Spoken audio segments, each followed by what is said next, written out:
नमस्कार दोस्तों, महाभारत के पात्रों की श्रृंखला में आज हम बात कर रहे हैं महाभारत के प्रमुख पात्र पांडु पुत्र धनुर्धारी अर्जुन के जीवन परिचय के विषय में। दोस्तों, पांडु पुत्र अर्जुन के जीवन परिचय का यह तीसरा भाग है। अगर आपने पहला और दूसरा भाग अभी तक नहीं देखा है तो कृपा कर पहले आप पहला और दूसरा भाग देखिएगा, जिससे आपको पांडुपुत्र अर्जुन के जीवन परिचय को समझने में ज्यादा आसानी होगी। दोस्तों, पहले भाग में हमने जाना अर्जुन के जन्म और शिक्षा के विषय में, और दूसरे भाग में हमने जाना अर्जुन के पहले विवाह अर्थात अर्जुन और द्रौपदी के विवाह के विषय में।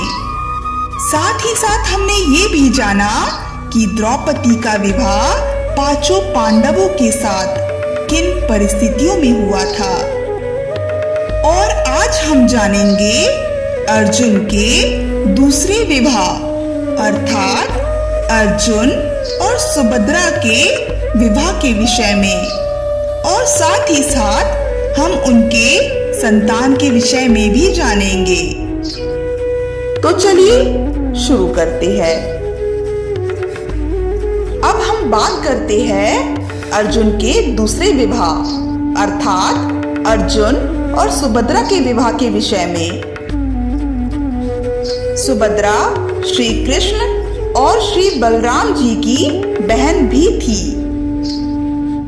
दोस्तों, जैसे कि हमने आपको पिछले भाग में बताया है कि द्रौपदी का विवाह पहले अर्जुन से होता है, फिर माता कुंती द्वारा कहे ब्रह्म वाक्य के कारण बाकी के चारों पांडवों से हो जाता है। अब द्रौपदी पांचों पांडवों की पत्नी हैं। महर्षि वेदव्यास की आज्ञा अनुसार पांचों पांडवों से द्रौपदी का विवाह कराना एक नियम पर तय होता है। नियम ये था कि विवाह उपरांत द्रौपदी 1 वर्ष में सिर्फ एक ही पांडव की पत्नी कहलाएगी, और जब द्रौपदी किसी एक पांडव के साथ अपने कक्ष में हो तब कोई दूसरा पांडव उस कक्ष में प्रवेश नहीं कर सकता है, और यदि उसने ऐसा किया तो उसे 1 वर्ष का वनवास भोगने की सजा प्राप्त होगी। एक बार की बात है, युधिष्ठिर द्रौपदी के साथ कक्ष में विश्राम कर रहे थे। बाहर बैठे अर्जुन को एक ब्राह्मण की करुण पुकार सुनाई दी। कुछ लुटेरे उस ब्राह्मण के गाय को चुरा कर भाग रहे थे। ब्राह्मण ने अर्जुन से सहायता मांगी। अर्जुन असमंजस में पड़ गए। वह सोचने लगे कि ब्राह्मण की सहायता किस प्रकार की जाए। दुविधा ये थी कि उनका गांडीव धनुष उसी कक्ष में रखा था जहां युधिष्ठिर और द्रौपदी विश्राम कर रहे थे। लुटेरे हर पल दृष्टि से दूर होते जा रहे थे। फिर अर्जुन मजबूर होकर नियम के विपरीत जाकर उस कक्ष में प्रवेश करते हैं जहां युधिष्ठिर और द्रौपदी थे। वह कक्ष में रखे अपने धनुष बाण लेकर निकल गए। लुटेरों का पीछा करके वह ब्राह्मण की गाय उनसे छीन लाए और ब्राह्मण को वापस लौटा दिया। इसके बाद अर्जुन वापस आए और पूर्व निर्धारित दंड स्वरूप अपने लिए युधिष्ठिर से 1 वर्ष के राज्य निर्वासन की अनुमति मांगी और वनवास भोगने को सज्ज हो गए। युधिष्ठिर अत्यंत व्यथित हो उठे।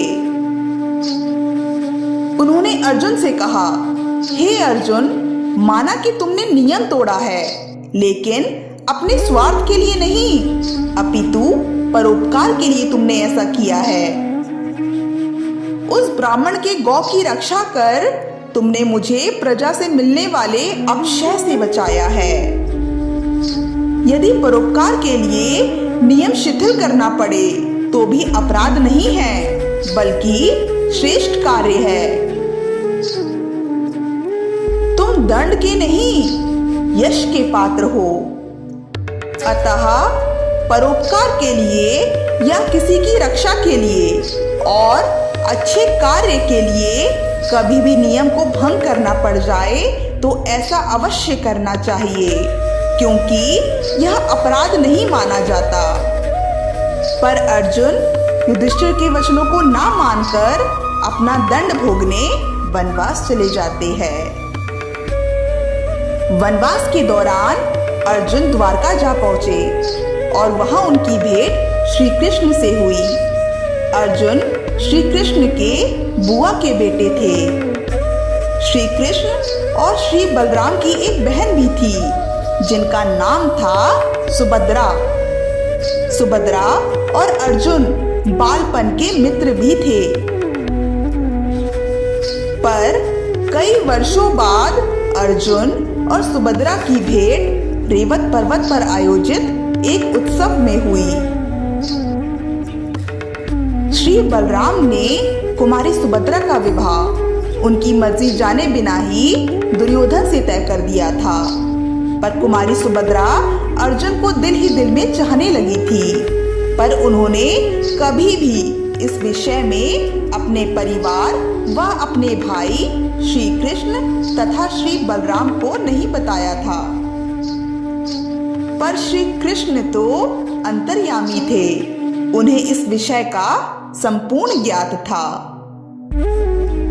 श्री बलराम दुर्योधन को वचन दे चुके थे, अगर अब ये विवाह नहीं होगा तो श्री कृष्ण के ज्येष्ठ भ्राता श्री बलराम का अपमान होगा, और अगर कुमारी सुभद्रा का विवाह अर्जुन से ना होकर दुर्योधन से हो जाता है तो कुमारी सुभद्रा के साथ अन्याय होगा। इस दुविधा का हल निकालने के उद्देश्य से श्री कृष्ण ने अर्जुन को सलाह दी कि वो कुमारी सुभद्रा का अपहरण कर उनसे विवाह कर ले, क्योंकि कुमारी सुभद्रा अर्जुन से प्रेम करती है।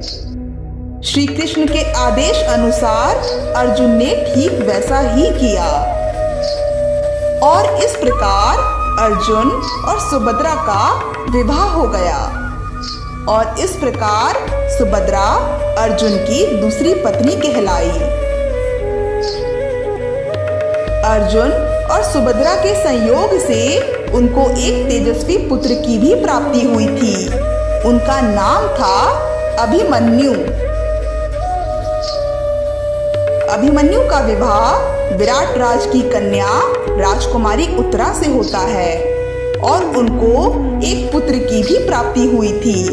उनका नाम था परीक्षित। महाराज परीक्षित ने ही कुरुवंश को आगे जारी रखा था, जिसके विषय में हम कभी और चर्चा करेंगे।